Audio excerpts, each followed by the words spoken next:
Welcome to మన TV. ముందుగా headlines చూద్దాం. కేంద్ర ఎన్నికల సంఘం సమావేశానికి హాజరైన చంద్రబాబు, పవన్ వీళ్లను వదిలేస్తే అరాచకమేనని చెప్పామన్న చంద్రబాబు. ఏపీ ఎన్నికలను కేంద్ర ఎన్నికల సంఘం సీరియస్ గా తీసుకుందన్న పవన్ కళ్యాణ్.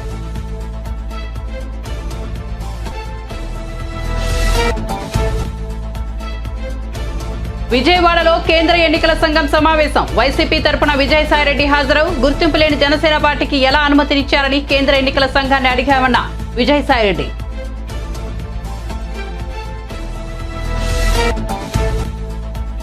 రెండు 2019లో నేను ఓడిపోవడానికి బీఆర్ఎస్ నేతల వైఖరే కారణమన్న కల్వకుంట్ల కవిత. కేసీఆర్ నిజామాబాద్కు వచ్చినప్పుడు కార్యకర్తలను స్థానిక నేతలు కలవనీయలేదన్న కవిత. తాను పర్యటించినప్పుడు కూడా అదే పరిస్థితి నెలకొందని వ్యాఖ్య. ఫార్ములా ఈ రేస్ తో మనకు ఎలాంటి ప్రయోజనం లేదన్న మల్లు బట్టి విక్రమార్క. ఫార్ములా ఈ రేస్ గురించి ప్రజలకు వాస్తవాలు తెలియాల్సి ఉందన్న మల్లు. ప్రతి పైసా ప్రజల అవసరాల కోసం ఖర్చు చేస్తామని స్పష్టీకరణ. ఇక వార్త వివరాల్లోకి వెళ్తే, కేంద్ర ఎన్నికల సంఘం ఇవాళ విజయవాడలో నిర్వహించిన సమావేశానికి టీడీపీ అధినేత చంద్రబాబు, జనసేన పార్టీ చీఫ్ పవన్ కళ్యాణ్ హాజరయ్యారు. సిఎస్తో సమావేశం ముగిసిన అనంతరం చంద్రబాబు, పవన్ కళ్యాణ్ మీడియా ముందుకు వచ్చారు. చంద్రబాబు మాట్లాడుతూ ఇవాళ ఎన్నికల సంఘాన్ని కలిసి అన్ని విషయాలను వారికి స్పష్టంగా వివరించామని వెల్లడించారు. తన సుదీర్ఘ రాజకీయ జీవితంలో ఎప్పుడూ చూడని పరిస్థితులు ప్రస్తుతం నెలకొని ఉన్నాయని అన్నారు. జనసేనాని పవన్ కళ్యాణ్ కూడా రాజకీయ పరిస్థితులను గమనిస్తూనే ఉన్నారని తెలిపారు. రాష్ట్రంలో ఎప్పుడూ జరిగినటువంటి అరాచకాలు జరుగుతున్నాయని వ్యాఖ్యానించారు. ప్రజాస్వామ్యాన్ని అపహాసం చేసే పరిస్థితికి వస్తున్నారని చంద్రబాబు విమర్శించారు. రాజకీయ పార్టీల నేతలు, కార్యకర్తలపై అక్రమంగా కేసులు పెడుతున్నారని, ఎక్కడా పని చేసుకోనివని పరిస్థితులు సృష్టిస్తున్నారని ఆరోపించారు. ఈరోజు నేను అదేవిధంగా జనసేన అధినేత పవన్ కళ్యాణ్ గారు కలిసి ఎలక్షన్ కమిషన్ కలిసాం. అన్ని విషయాలు కూడా చాలా స్పష్టంగా వారికి ఎక్స్ప్లెయిన్ చేశాం. నా సుదీర్ఘ రాజకీయ చరిత్రలో కానీ పవన్ కళ్యాణ్ గారు కూడా రాజకీయాల్లోకి రావడమే కాకుండా రాజకీయాలను వాచ్ చేస్తూ ఉండడం కానీ ఎలక్షన్ కమిషన్ కలిసాం. అన్ని విషయాలు కూడా చాలా స్పష్టంగా వారికి ఎక్స్ప్లెయిన్ చేశాం. నా సుదీర్ఘ రాజకీయ చరిత్రలో కానీ పవన్ కళ్యాణ్ గారు కూడా రాజకీయాల్లోకి రావడమే కాకుండా రాజకీయాలను వాచ్ చేస్తూ ఉండడం కానీ ఇవన్నీ చూసిన తర్వాత ఎప్పుడూ జరగనటువంటి అరాచకాలు జరుగుతున్నాయి. ప్రజాస్వామ్యాన్ని అపహాస్యం చేసే పరిస్థితికి వస్తున్నారు.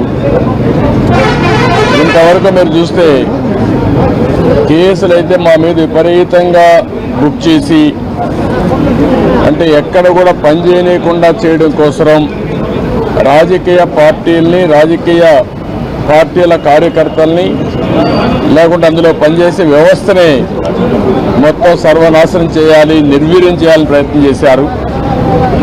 ఇప్పుడు ప్రజల్లో ఉండే తిరుగుబాటు చూసిన తర్వాత హోల్సేల్గా ఓటర్స్ అందరినీ మార్చేయడం, దొంగ ఓట్లు వేసుకోవడం ఇలాంటివి చేస్తే తప్ప సాధ్యం కాదని కన్క్లూజన్కి వచ్చారు.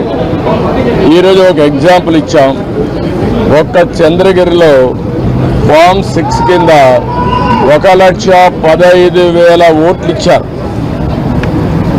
దాంట్లో దగ్గర 33,000 ఓట్లు ఆమోదించారు. దాంట్లో వేరే నియోజకవర్గంలో విత్ ఎవిడెన్స్ అన్నీ కూడా మేము పెట్టాం.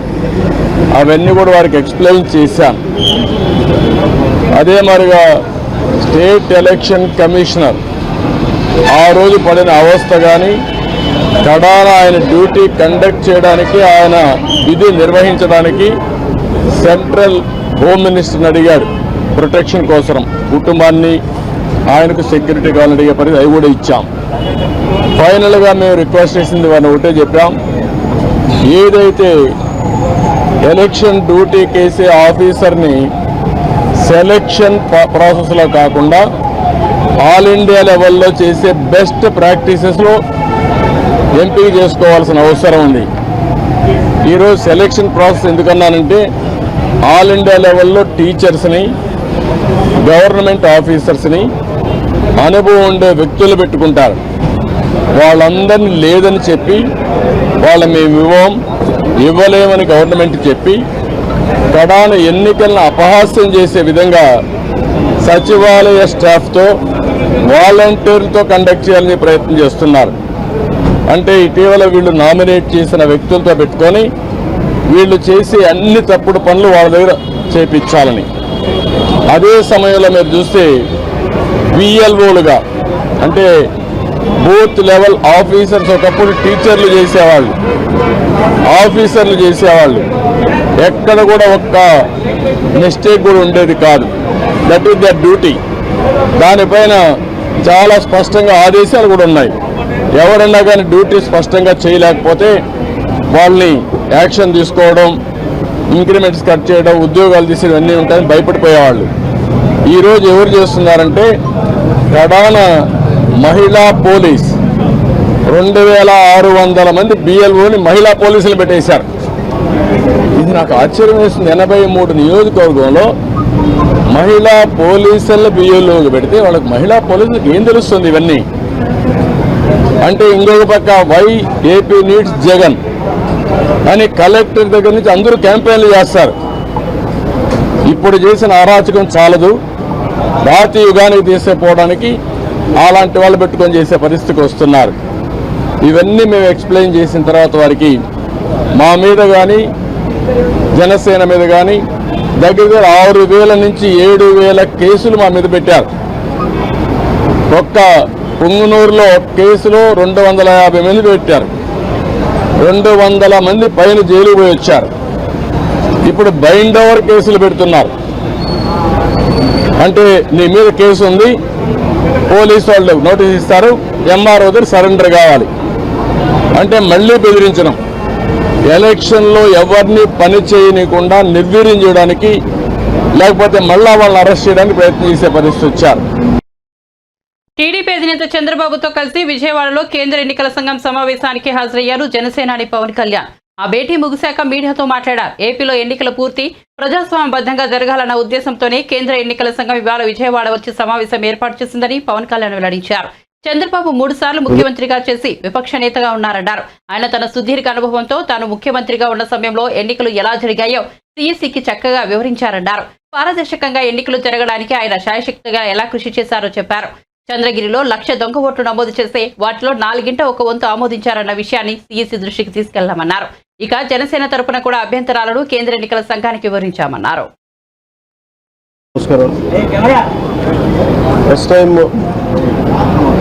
చాలా కాలం తర్వాత ఫుల్ ఎలక్షన్ కమిషన్ రావడం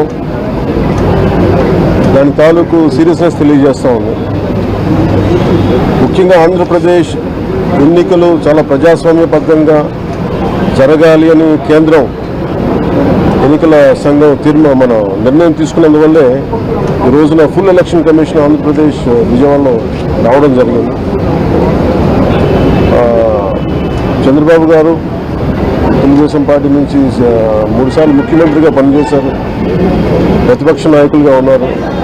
ఆయన సుదీర్ఘమైన అనుభవంలో కూడా నేను ఎన్నిసార్లు ముఖ్యమంత్రిగా ఉన్నప్పుడు కూడా ఎలా జరిగిందని చాలా బాగా వివరించారు. ఎంత ఫెయిర్ ఎలక్షన్ జరగడానికి ఆయన సాయశక్తులు ఎలా కృషి చేశారో చెప్పారు. జనసేన తరపు అలాగే వైసీపీ ఏమేం చేసింది ఇప్పుడు దాకా, దొంగ ఓట్లు ఎలా రిజిస్టర్ చేశారు. ఆ చంద్రగిరి ఇందాక మీరు చెప్పినట్టు చంద్రగిరిలో దాదాపు 1,00,000 పైచిలుకు ఓట్లు దొంగ ఓట్లు నమోదు చేస్తే దాదాపు దాంట్లో 1/4 ఆల్మోస్ట్ దాన్ని యాక్సెప్ట్ చేశారు. అలా ప్రతి చోట ప్రతి నియోజకవర్గంలో ప్రతి బూత్లో ఏ స్థాయిలో దొంగ ఓట్లు నమోదవుతున్నాయి, ఎలా తీసేయాలి, వీటి మీద చాలా స్పష్టంగా వివరించారు. జనసేన తరఫు నుంచి నేను ప్రత్యేకంగా వివరించింది ఎలక్షన్ కమిషన్కి, మా వైసీపీ ప్రభుత్వం వచ్చినప్పటి నుంచి లా అండ్ ఆర్డర్ కంప్లీట్గా దిగజారిపోయింది. ఎవరన్నా ప్రజాస్వామ్య హాని జరుగుతున్న గొంతు పొలిటికల్ పార్టీస్ కానీ వ్యక్తులు కానీ ప్రైవేట్ వ్యక్తులు కానీ వాళ్ళందరి మీద కేసులు ఎలా పడుతున్నాయి, కేసులు ఎలా చేస్తున్నాయి, ముఖ్యంగా బైండ్ ఓవర్ కేసులు ప్రత్యేకించి పొలిటికల్ పార్టీ టీడీపీ వారి మీద కానీ జనసేన కార్యకర్తల మీద కానీ ఇవన్నీ చాలా క్లియర్గా తెలియజెప్పడం జరిగింది వారికి. అలాగే పోలీసు అధికారులను ఇప్పుడు సడన్గా మారుస్తూ ఉన్నారు.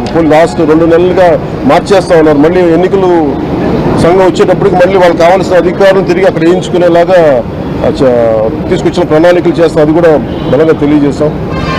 అలాగే మహిళా కానిస్టేబుల్స్ ప్రత్యేకించి సంబంధం లేని చోట్ల వాళ్ళు దాదాపు 87 నియోజకవర్గాల్లో వాళ్ళు పెట్టారు, అది దూరం చేయమని ప్రత్యేకంగా ఆయన వివరించారు. నేను ఇంకోటి ప్రత్యేకించి నేను చెప్పింది ఏంటంటే వాలంటీర్స్ అనేది విలేజ్ సచివాలయం అనేది ప్రత్యేకించి అది యాంటీ కాన్స్టిట్యూషనల్ బాడీ. వాళ్ళని దయచేసి ఎన్నికల సమయంలో వాళ్ళని ఉపయోగించొద్దని చెప్పి ప్రత్యేకించి విన్నవించాం. అలాగే మేము కోరుకుంది ఏంటంటే మీరు కనుక సంపూర్ణంగా దీని వైపు చూడకపోతే, దీని పారదర్శకత కన్నా దీని ఎలక్షన్ చేయకపోతే ఇక్కడ ప్రజాస్వామ్యం కూలి అయిపోద్ది, ఇక్కడ హింస ఎక్కువైపోద్ది. అలాగే గత స్థానిక ఎన్నికల్లో కూడా ఏ స్థాయిలో కనీసం ఒక దళిత యువకుడు లాంటి ఒక కనీసం నామినేషన్ వేసే పరిస్థితుల్లో కూడా లేదు, అందరినీ చేశారని చెప్పి ప్రత్యేకించి అది వివరించాం. ఖచ్చితంగా వాళ్ళు ఒకటే, ఎన్నికల ప్రధానాధికారి ఒకటే చెప్పారు ఆయన CEO, మేము చాలా కట్టుబడి ఉన్నాం, ఫ్రీ అండ్ ఫెయిర్ ఎలక్షన్ జరిగేలా కట్టుబడి ఉన్నాం అని చెప్పి అంత భరోసాగా ఇప్పుడు మాట్లాడటం. ఖచ్చితంగా ఇది కేంద్రం చాలా సీరియస్గా తీసుకున్న ఆంధ్రప్రదేశ్ ఎలక్షన్స్ అని తెలియజేస్తూ ఉంది. ఈసారి ఫ్రీ అండ్ ఫెయిర్ ఎలక్షన్స్ ఉంటాయి, ప్రభుత్వాలు మారుతాయి అనే నేను మనస్ఫూర్తిగా నమ్ముతున్నాను. అలాగే ఈ పరిస్థితుల్లో కేంద్ర ఎన్నికల సంఘం ప్రధానాధికారులందరికీ కూడా ప్రత్యేక ధన్యవాదాలు తెలియజేసుకుంటున్నాను. భారతదేశంలో భూమిపై హక్కులు అనే విధానంపై క్లారిటీ కోసం గతంలో అనేక ప్రయత్నాలు జరిగాయని ఏపీ రెవెన్యూ శాఖ మంత్రి ధర్మాన ప్రసాదరావు అన్నారు. ఆయన మంగళవారం మీడియాతో మాట్లాడారు. 1989లో కేంద్ర ప్రభుత్వం ప్రొఫెసర్ DC వైద్య ద్వారా కమిషన్ నియమించి ఎలాంటి రికార్డుల వ్యవస్థ ఉండాలో నివేదిక కోరానని చెప్పారు. ఆ కమిషన్ మన దేశంలో టైటిల్ కి గ్యారంటీ ఉండే వ్యవస్థ తీసుకురావాలని సిఫారసు ఇచ్చిందని చెప్పారు. ఇప్పటికిప్పుడు రాష్ట్ర ప్రభుత్వం తానంతట తానుగా టైటిలింగ్ యాక్ట్ తీసుకురాలేదని చెప్పారు. దేశవ్యాప్తంగా టైటిలింగ్ యాక్ట్ తీసుకురావాలని ప్లానింగ్ కమిషన్ కేంద్ర ప్రభుత్వం 30 ఏళ్లుగా అధ్యయనం చేస్తోందని అన్నారు. శిస్తు వసూలు చేసుకోవడానికి 1B అడంగల్ మాత్రమే తెచ్చారని తెలిపారు. భూమిపై ఇన్వెస్ట్మెంట్ పెట్టి ప్రాజెక్టులు టేకప్ చేసేలోపే కొన్ని వివాదాలు తలెత్తుతున్నాయని చెప్పారు. అందుకే దేశవ్యాప్తంగా 2019లోనే టైటిల్ గ్యారంటీ చట్టాన్ని తీసుకురావాలని కేంద్ర ప్రభుత్వం ప్రయత్నించిందని గుర్తు చేశారు. ల్యాండ్ రికార్డ్స్ మోడరైజేషన్ ప్రోగ్రాంలో భాగంగా దేశవ్యాప్తంగా టైటిల్ గ్యారంటీ వ్యవస్థ తేవడంగా పనిచేయాలని గవర్నమెంట్ ఆఫ్ ఇండియా ఒక తీర్మానం చేసుకుంది. ఇది 2019 ముసాయిదా చట్టాన్ని కూడా వీళ్ళు తయారు చేశారు అక్కడే. దాని ప్రకారం నీతి ఆయోగ్ ఒక నివేదిక ఇచ్చింది. టైటిల్ గ్యారంటీ చట్టం ఎలాగ తీసుకురావాలో అని అన్ని రాష్ట్రాలకి ఒక మార్గదర్శకాలు లాంటిది ఇచ్చింది. నీతి ఆయోగ్ సూచించిన మేరకే ఆంధ్రప్రదేశ్లో తొలిసారిగా ల్యాండ్ టైటిలింగ్ యాక్ట్ తీసుకురావడం జరిగింది. ఈ ల్యాండ్ టైటిల్ యాక్ట్ తీసుకురావడానికి ముందు మన రాష్ట్రంలో 2019లోనే ఇది పెట్టి రాష్ట్రపతి ఆమోదానికి పంపించారు. మళ్ళీ కొన్ని కొరీస్తో వెనక్కి పడిచింది. వస్తే మళ్ళీ దాన్ని 2023లో పంపించి రాష్ట్రపతి గారు ఆమోదం తీసుకున్న తర్వాత చట్టంగా రూపొందింది. ఇక్కడ కొంతమంది రాష్ట్రంలో అభిప్రాయపడుతున్నట్టుగా ఇది ఆదరాబాదరగా చేసింది కాదు. దేశవ్యాప్తంగా జరిగినటువంటి ఒక 30 సంవత్సరాల అధ్యయనమో ఒత్తిడో ఉన్నటువంటి సందర్భంలో వచ్చినటువంటి చట్టం, నీతి ఆయోగ్ పర్యవేక్షణలో ముసాయిదా చట్టం ద్వారా వచ్చినటువంటి చట్టం. మన దేశంలో కూడా, మన రాష్ట్రంలో కూడా ఈ చట్టాన్ని శాసనసభలో గడిచిన 4 సంవత్సరాలుగా రాష్ట్రపతి గారికి 2 సార్లు వెళ్లి వెనక్కి వచ్చి ఆమోదం 2023లో పొందినటువంటి చట్టం. అందుచేత ఎవరైనా తప్పనిసరిగా పౌరులు, స్టేక్ హోల్డర్స్ వారి అభిప్రాయాలని వ్యక్తం చేయడంలో తప్పులేదు. కానీ ప్రభుత్వం ఇచ్చిన వివరణ ఏంటంటే ఆదరాబాదరగా చేసింది కాదు, తానంతలు తానుగా రాష్ట్ర ప్రభుత్వం చేసింది కాదు, చాలా అధ్యయనం చేసినటువంటి చట్టం. కేంద్ర ఎన్నికల సంఘం విజయవాడలో నిర్వహించిన సమావేశానికి వైసీపీ తరఫున ఆ పార్టీ రాజ్యసభ సభ్యుడు విజయసాయిరెడ్డి హాజరయ్యారు. సిఎస్సితో సమావేశం అనంతరం ఆయన మీడియాతో మాట్లాడారు. గుర్తింపు లేని జనసేన పార్టీకి ఎలా అనుమతి ఇచ్చారన్న విషయాన్ని సిఎస్సి దృష్టికి తీసుకెళ్లామని విజయసాయిరెడ్డి తెలిపారు. జనసేనను ఇప్పటి వరకు బీజేపీ భాగస్వామ్య పార్టీగా పరిగణిస్తూ వచ్చారు. ఎన్నికల సంఘానికి ఇచ్చిన అభ్యర్థనల్లో జనసేన పార్టీని టీడీపీ భాగస్వామ్య పార్టీ అని పేర్కొన్నారు. నిజంగా ఆలోచిస్తే జనసేన పార్టీ ఇవాళ బీజేపీ భాగస్వామ్య పక్షమా, టీడీపీ భాగస్వామ్య పక్షమా, ఆ పార్టీకి ఎలా అనుమతి ఇచ్చారన్న అంశాన్ని సిఎస్సికి నివేదించామన్నారు. ఇలా అనుమతించడం సమంజసమేనా అనే విషయాన్ని సిఎస్సి ఎదుట ప్రస్తావించామన్నారు. జనసేన అనేది ఒక గుర్తింపు లేని రాజకీయ పార్టీ. గ్లాసు గుర్తు అనేది జనరల్ సింబల్. 175 స్థానాల్లో కేవలం కొన్ని స్థానాల్లోనే పోటీ చేసే ఒక పార్టీకి సాధారణ గుర్తుల్లో నుంచి ఒక సింబల్ కేటాయించడం చట్ట విరుద్ధమని కూడా మేము వివరించామని విజయసాయిరెడ్డి తెలిపారు. వైఎస్ఆర్ కాంగ్రెస్ పార్టీ నుంచి నేను, మా యొక్క పార్లమెంటు సభ్యులు భరత్ ఈరోజు election commission, chief election commissioner గారిని, అదర్ ఎలక్షన్ కమిషనర్స్ని మిగతా అఫీషియల్స్ని కలిసి మొత్తం 6 అంశాలపైన ఎలక్షన్ కమిషన్కి నివేదించడం జరిగింది. మొట్టమొదటిగా ఈరోజు మాకున్నటువంటి సమాచారం ప్రకారం తెలుగుదేశం పార్టీతో పాటు జనసేన పార్టీ కూడా అన్రికగ్నైజ్డ్ పార్టీ. ఈ యొక్క అవకాశం రికగ్నైజ్డ్ పార్టీస్కి మాత్రమే ఉంటుంది. అన్రికగ్నైజ్డ్ పార్టీ అయినటువంటి జనసేనను ఎలా అనుమతించారు అన్నటువంటి విషయాన్ని ఎలక్షన్ కమిషన్ దృష్టికి తీసుకురావడం జరిగింది. జనసేన అన్నటువంటి పార్టీ ఇప్పటి వరకు కూడా వాళ్ళు ఇచ్చినటువంటి రిపోర్ట్, ఎలక్షన్ కమిషన్కి ఇచ్చినటువంటి రిక్వెస్ట్ ప్రకారం అలయన్స్ పార్ట్నర్ కింద తెలుగుదేశం పార్టీ, జనసేన పార్టీని అనుమతించమని రిక్వెస్ట్ చేయడం జరిగింది. ఇంకొక విషయాన్ని కూడా ఎలక్షన్ కమిషన్ దృష్టికి తీసుకొచ్చాం. జనసేన పార్టీ అన్నటువంటిది ఇప్పటి వరకు కూడా బీజేపీ అలయన్స్ పార్ట్నర్ కింద పరిగణిస్తా వచ్చారు. ఈరోజు నిన్న ఇచ్చినటువంటి ఎలక్షన్ కమిషన్కి ఇచ్చినటువంటి రిక్వెస్ట్లో Janasena party Telugu Desam party alliance partner కింద డిస్క్రైబ్ చేయడం జరిగింది. జనసేన పార్టీ ఈరోజు నిజంగా ఆలోచిస్తే బీజేపీతో అలయన్స్ పార్ట్నరా లేక తెలుగుదేశం పార్టీతో అలయన్స్ పార్ట్నరా అన్నటువంటి విషయాన్ని క్వశ్చన్ చేస్తూ ఎలా ఎలక్షన్ కమిషన్ అనుమతించడాన్ని మేము వాళ్ళకి నివేదించాం. ఇలా అనుమతించడం సమంజసమేనా అన్నటువంటి విషయాన్ని ఎలక్షన్ కమిషన్ దృష్టికి తీసుకురావడం జరిగింది. ఇక రెండవ విషయం, జనసేన అన్నటువంటిది unrecognised political party. Glass symbol అన్నటువంటిది ఒక జనరల్ సింబల్. అటువంటి సింబల్ని గతంలో 2019 ఎన్నికల్లో గడిచినటువంటి ఎన్నికల్లో glass symbol throughout the state ఇవ్వడం జరిగింది. అటువంటి సింబల్ని, కామన్ సింబల్ని ఒక పొలిటికల్ పార్టీకి రాష్ట్ర వ్యాప్తంగా కొన్ని స్థానాల్లో, ఆ 175 స్థానాల్లో కొన్ని స్థానాల్లో పోటీ చేసేటటువంటి ఒక రాజకీయ పార్టీకి ఒక సింబల్ కేటాయించడం జనరల్ సింబల్లో నుంచి అది చట్ట విరుద్ధం అది అన్నటువంటి విషయాన్ని కూడా మేము ఎలక్షన్ కమిషన్కి నివేదించడం జరిగింది. ఈ రెండు విషయాలు కాకుండా మరొక విషయం, మూడవ అంశం, కోనేరు సురేష్ అనేటటువంటి వ్యక్తి, ఇతను తెలుగుదేశం పార్టీ ఎలక్టోరల్ సెల్ లో ఏదో సమ్ పొజిషన్లో ఉన్నాడన్నమాట. ఇతను ఒక బల్క్ కంప్లైంట్ని, ఒక ఇంచుమించుగా 10 లక్షల పైచిలుకు ఓట్లన్నీ కూడా ఆంధ్ర రాష్ట్రంలో బోగస్ ఓట్లు అన్నటువంటి కంప్లైంట్ని chief electoral officer Andhra Pradesh chief formula E రేస్తో రాష్ట్రానికి వచ్చే ప్రయోజనం ఏమీ లేదని ఉప ముఖ్యమంత్రి మల్లుబట్టి విక్రమార్క అన్నారు. మంగళవారం ఆయన మీడియాతో మాట్లాడుతూ ఫార్ములా ఈ రేస్ పై మాజీ మంత్రులు, బీఆర్ఎస్ నేతలు చేసిన ఆరోపణలను తిప్పికొట్టారు. ఫార్ములా ఈ రేస్ గురించి ప్రజలకు వాస్తవాలు తెలియాల్సి ఉందన్నారు.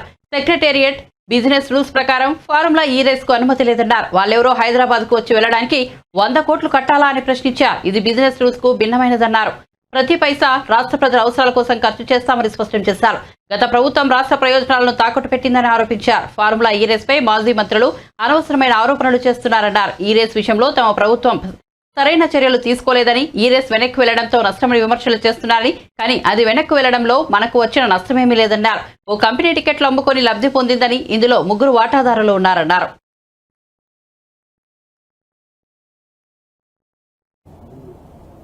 దీనికి సంబంధించింది వాళ్ళకి కట్టాల్సిన 110 కోట్లకు సంబంధించి వాళ్ళు కట్టకుండా తీసుకొచ్చినటువంటి వాళ్ళు వదిలేసి రాష్ట్రం మీద బై పార్టీ అగ్రిమెంట్ లాగా ఎంఓయూడి డిపార్ట్మెంట్ తో స్టేట్ గవర్నమెంట్ చేపించేశారు. మొదటి దాంట్లోనే ఏం లేదు. ఈ రెండో అగ్రిమెంట్కి వచ్చేవారికి డబ్బులు కట్టాలట, పర్మిషన్ కూడా అన్ని వీళ్ళే తెచ్చుకోవాలి, స్టేట్ గవర్నమెంట్ తెచ్చేయాలంట. మరి స్టేట్ గవర్నమెంట్కి ఏంటి దీంట్లో వచ్చే ఆదాయం? పోనీ ఇది ఏమన్నా సెక్రటేరియట్ బిజినెస్ రూల్స్ ప్రకారం ఏమైనా చేశారా? మంత్రి గారు ఏమైనా సంతకం పెట్టి చేయించారంటే వారి సంతకం కూడా పెట్టలేదని సమాచారం తెలుస్తా ఉంది. క్యాబినెట్ అప్రూవల్ ఏమైనా పెట్టి చేయించారంటే అది లేదు.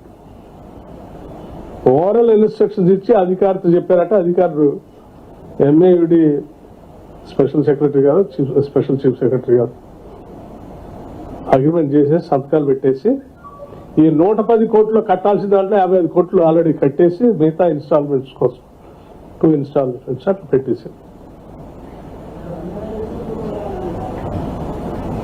అంటే ఇది ఇప్పుడు ఆ 2 ఇన్స్టాల్మెంట్స్ కోసం, 3rd ఇన్స్టాల్మెంట్ కోసం ఆ 55 కోట్ల కోసం ఫార్ములా అయ్యేవాళ్ళు స్టేట్ గవర్నమెంట్కి నోటీస్ ఇచ్చారు, మీరు అవి డబ్బులు కట్టాలి.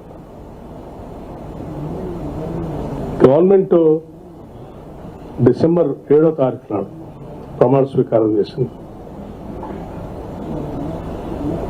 వీళ్ళ సంగతి ఏందో తెలుసుకుందాం. ఇదేంది వారు మంత్రి గారు, మాజీ మంత్రి గారు ఎక్స్ లో, ట్విట్టర్లోను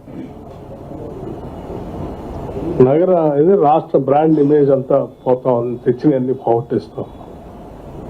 అరే పచ్చిగా రాష్ట్రాన్ని అమ్మకానికి పెట్టి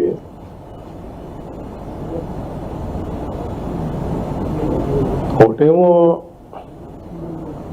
ఆ కంపెనీకి వస్తుంది, ఇంకోటి ఫార్ములా అయ్యేది.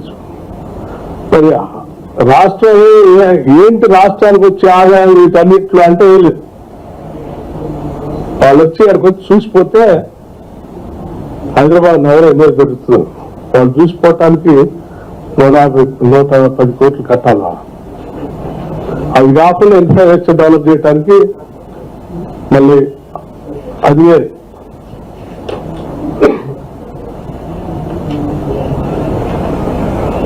ఇన్ని డబ్బులు కట్టి రాష్ట్రం సాధించింది ఏంటి అంటే ఏమి లేదు. సో మీరు చేసిన తప్పిదాన్ని,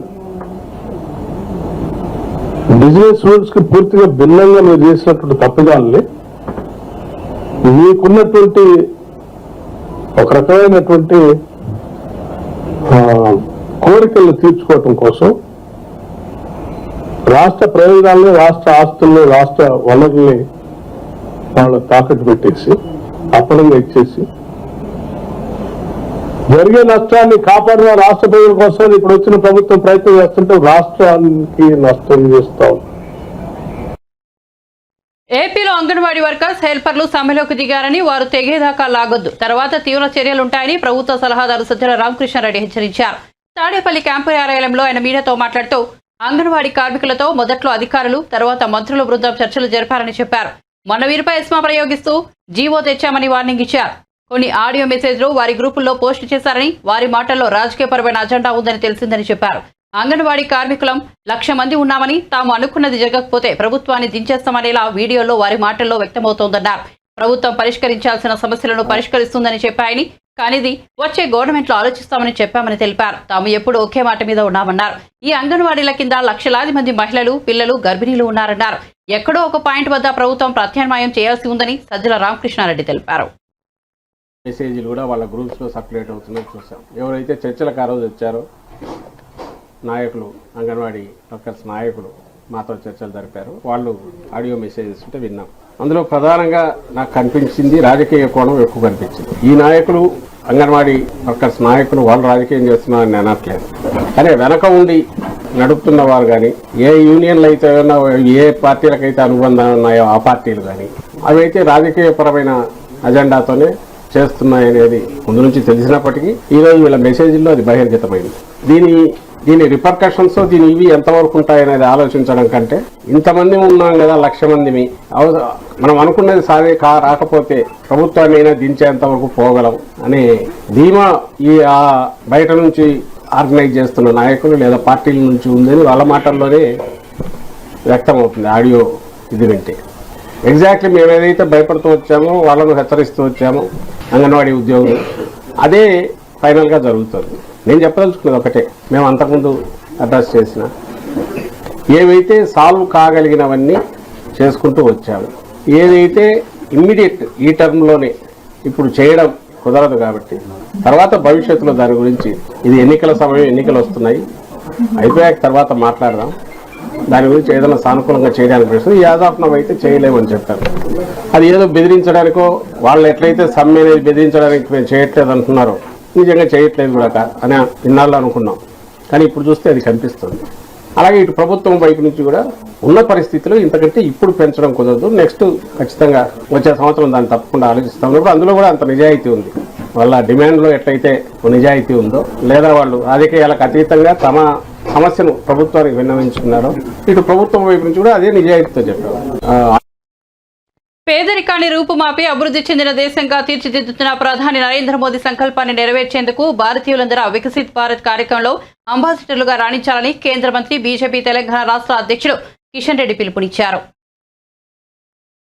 స్వాతంత్రం వచ్చిన తర్వాత మన దేశానికి అధినేతలుగా ఉన్నటువంటి అనేక మంది, కొద్ది మంది తప్ప అనేక మంది కూడా దేశాన్ని ఏ రకంగా ముందుకు తీసుకెళ్లాలో మరి ఆ దిశలో ప్రయాణం చేయలేదు. కాబట్టి ఈ రోజు వరకు కూడా 75 సంవత్సరాల తర్వాత కూడా మన దేశంలో పేదరికము, బీదరికము, నిరుద్యోగము, మౌలిక వసతుల లేమి అన్ని రకాలుగా మనకు కనిపిస్తుంది. గ్రామీణ ప్రాంతాలలో విద్య, వైద్య సౌకర్యాలు అందుబాటులో లేనటువంటి పరిస్థితి, రోడ్లు లేనటువంటి పరిస్థితి, అనేక రకాల సహజంగా ఉన్నటువంటి వృత్తులు కోల్పోతున్నటువంటి పరిస్థితి, గ్రామాల నుంచి ప్రజలందరూ కూడా పట్టణ ప్రాంతాలకు వలస వెళ్తున్నటువంటి పరిస్థితి. దానికే ఈ రోజు నరేంద్ర మోడీ గారి ప్రభుత్వము ఒక అంకిత భావంతో ఈ రోజు దేశాన్ని ఒక అభివృద్ధి చెందిన దేశంగా తీసుకురావాలి. దానికి ఒక ప్రధానమంత్రి గారు ఒక భారతీయ జనతా పార్టీ కాదు, ఒక కేంద్ర ప్రభుత్వమో కాదు, ఈ దేశంలో ఉన్నటువంటి ప్రతి యువత ఈ యొక్క వికసిత్ భారత్ అంబాసిడర్ గా మారి దేశ అభివృద్ధిని ముందుకు తీసుకెళ్లాలి. దానికోసం ప్రతి ఒక్కరు కూడా మరి నేను సైతం అనే విధంగా ఈ దేశ అభివృద్ధిలో భాగస్వాములు కావాలనేదే ఈరోజు ప్రధానమంత్రి గారు ఆకాంక్ష. మనం చూస్తా ఉన్నాం, ప్రపంచమంతా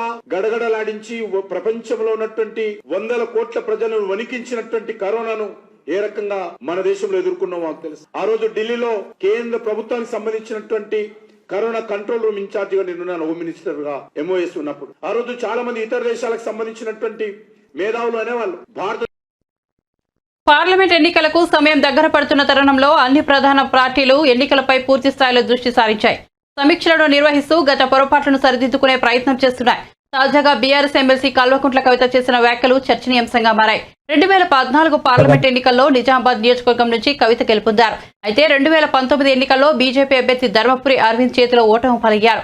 మరోవైపు ఆ ఎన్నికల్లో బీజేపీకి కాంగ్రెస్ పార్టీ పరోక్షంగా సహకరించిందంటూ బీఆర్ఎస్ నేతలు అప్పట్లో విమర్శించారు. తాజాగా నిజామాబాద్ బీఆర్ఎస్ నేతలతో నిర్వహించిన సమావేశంలో కవిత మాట్లాడుతూ 2019లో తాను ఓటంబాలు కావడానికి సొంత పార్టీకి చెందిన ప్రజాప్రతినిధుల వైఖరి కారణమని ఆమె అన్నారు. ఆ సమయంలో నిజామాబాద్ జిల్లాలో కేసీఆర్ పర్యటించిన సమయంలో ఆయనను కార్యకర్తలు కలవకుండా స్థానిక ప్రజాప్రతినిధులు అడ్డంకులు సృష్టించారని చెప్పారు. తాను జిల్లాలో పర్యటించినప్పుడు కూడా ఇదే పరిస్థితి నెలకొందని అన్నారు. ఈ విషయమే తనకు ఫిర్యాదులు కూడా అందాయని చెప్పారు. తాను నిజామాబాద్ లోనే ఉంటానని, ఎవరైనా తనను కలవచ్చని అన్నారు. అందరూ కూడా పార్లమెంట్ ఎన్నికలపై ఫోకస్ పెట్టాలని సూచించారు.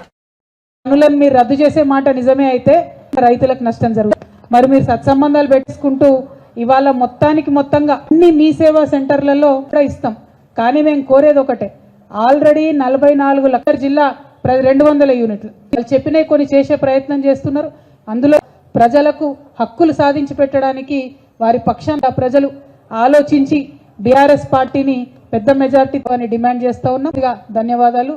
ఎప్పుడు మహబూబ్ నగర్ వచ్చినా మంచిగా పాత బీఆర్ఎస్ కూడా నిజంగా ఎక్స్ప్లెయిన్ చేయాల్సినటువంటి సందర్భం. ఎందుకోసం అడుగుతా ఉన్నామంటే గౌరవ కేసీఆర్ గారు ప్రాణహిత చేవెళ్ల ప్రాజెక్ట్. బులెటిన్ ముగించే ముందు హెడ్లైన్స్ మరోసారి చూద్దాం. కేంద్ర ఎన్నికల సంఘం సమావేశానికి హాజరైన చంద్రబాబు, పవన్ వీళ్లను వదిలేస్తే అరాచకమేనని చెప్పామన్న చంద్రబాబు. ఏపీ ఎన్నికలను కేంద్ర ఎన్నికల సంఘం సీరియస్ గా తీసుకుందన్న పవన్ కళ్యాణ్.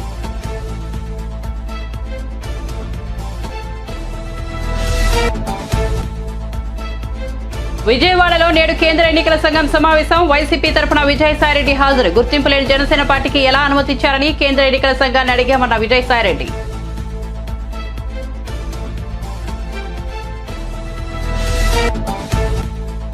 "2019లో నేను ఓడిపోవడానికి బీఆర్ఎస్ నేతల వైఖరే కారణమన్న కల్వకుంట్ల కవిత. కేసీఆర్ నిజామాబాద్కు వచ్చినప్పుడు కార్యకర్తలను స్థానిక నేతలు కలవనీయలేదన్న కవిత. తాను పర్యటించినప్పుడు కూడా అదే పరిస్థితి నెలకొందని వ్యాఖ్య.